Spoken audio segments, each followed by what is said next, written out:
Hey guys, in this video I'm going to show you how to use the color picker tool in Affinity Designer. If you find this video helpful, please consider to like this video and subscribe to my channel.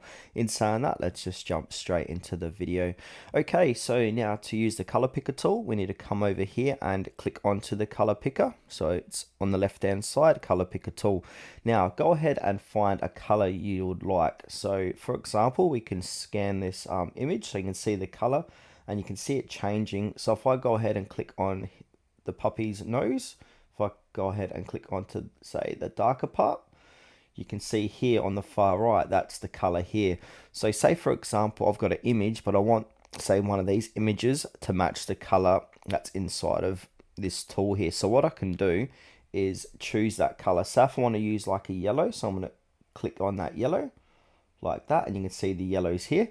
Now if I go ahead and click on the mouse, the move tool, now if I go ahead and click on this and now use the color picker tool and then get that yellow again, so say there, that's going to change that to, well, that's more orange than yellow, like so.